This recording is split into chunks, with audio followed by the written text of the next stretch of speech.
So yun, what's up mga bossing? For today's video is papawirings na natin si Puraw para may ilaw na tayo.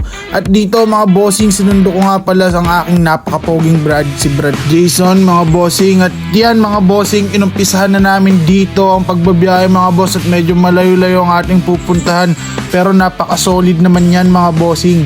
And yun mga bossing, andito na kami sa Aber Seconds at kunting taste na lang mga boss. And yun mga bossing, andito na tayo sa Stratos Moto Shop ni Boss Irving. Yan, napaka-pogi ng shop niya mga bossing, solid. At dyan mga bossing, tamang relapse lang habang naghihintay matapos yung kay bossing na NMAX B3 mga boss.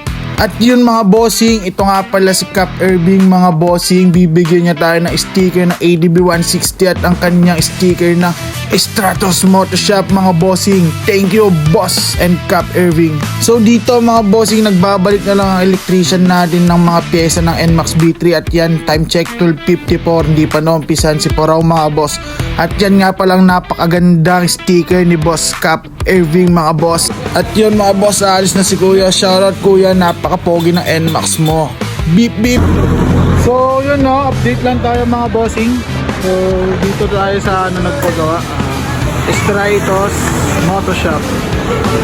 So dito recommend ko dito magpagawa mga boss kasi napakapulito, lalo na si Kuya. Pulido sila maggawa dito mga bossing. At ang kuwan ko dito, yung mga binabaklas nila mga bossing, nakaiwa-iwalay. Papakita ko sa inyo bossing yung ibang pyesa ni Puraw. Yan siya mga bossing. So diba? Ang proper nila gumawa dito mga bossing. Higit sa lahat, hindi ka pa dito aantokin mga bossing, kakahintay sa ginagawa mong motor dahil pwede kayong manood dito mga bossing. Diba? Saan ka pa mga boss?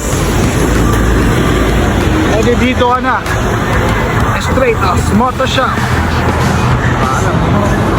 Ganda ng shop ni Boss Erwin. Ayan na si Puraw boss. Tapos yung kasama ko boss, si Brad Jason, ayun na.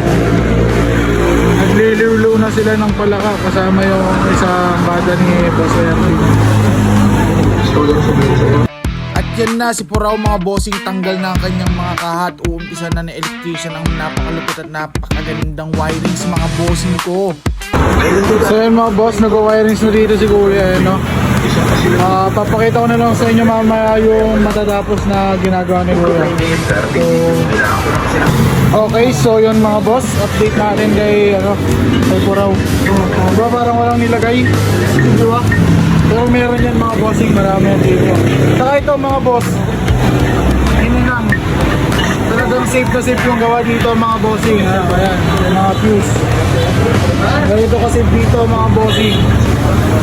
Talagang yung tagal niya is tiyaga mga bossing. Yung makikita na natin mamaya dito mga boss kung ano yung resulta. Ngayon shoutout kay bossing.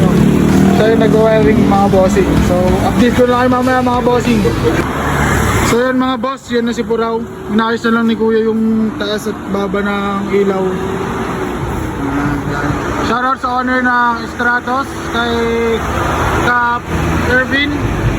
So bossing, maraming salamat po sa napakalaking discount na binigay nyo sa amin ni Puraw. Saka shoutout din pala kay Kuya. Yan, shoutout kay Kuya na napakapulido yung gawa dyan kay Puraw. Yan, inaayos pa niya Nag-umpisa nga pala kami boss ng 1 at natapos kami ng 8. So yun, hanggang dito na lang mga bossing.